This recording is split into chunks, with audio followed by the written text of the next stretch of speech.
I'm back again. And sorry about that, Wade, I was in Vegas for a few days with my family. Don't worry, my review for War for the Planet of the Apes is already written, so the video should be out in a day or two. Now on to Spider-Man Homecoming.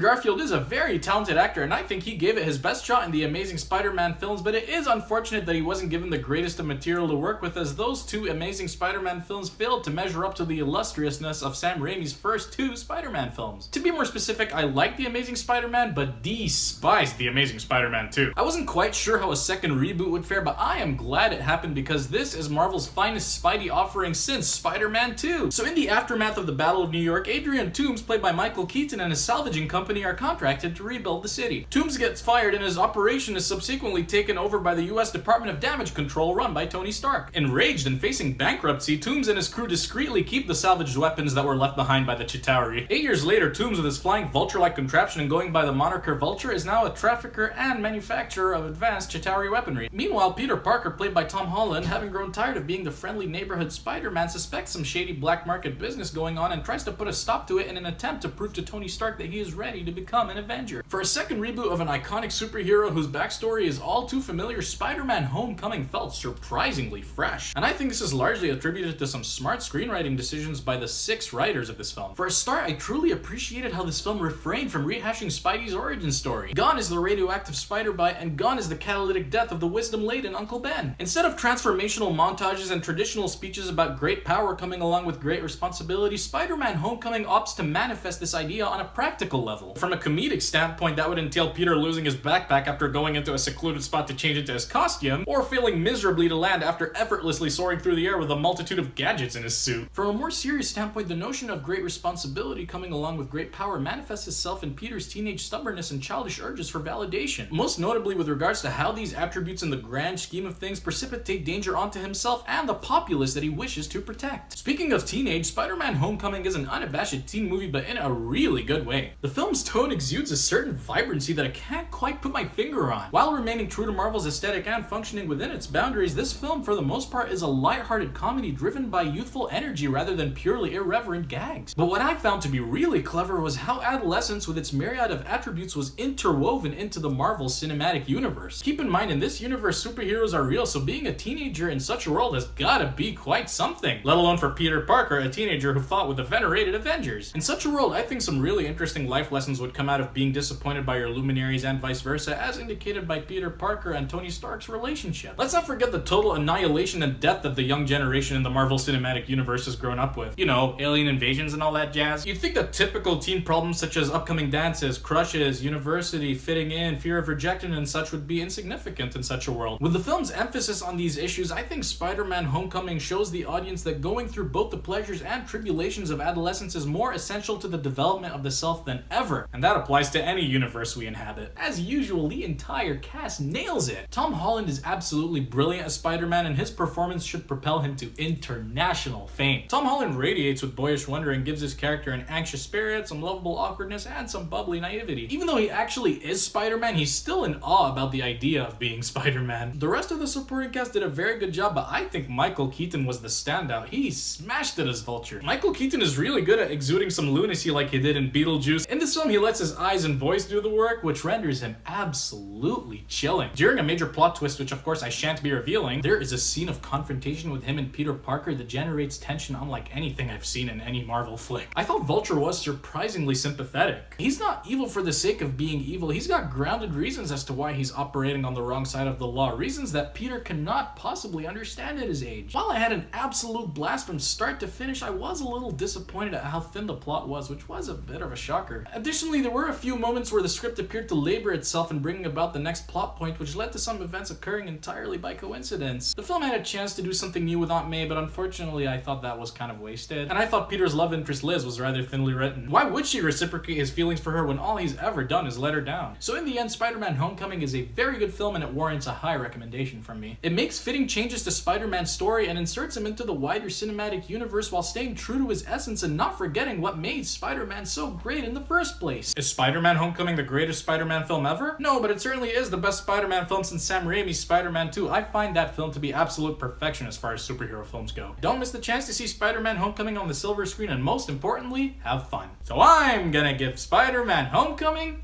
an 8. So these were my thoughts on Spider-Man Homecoming. What did you think of the film? Let me know in the comment section below. And if you like what I do, give me a like, hit that big subscribe button, stay tuned, and I will see you on the next one.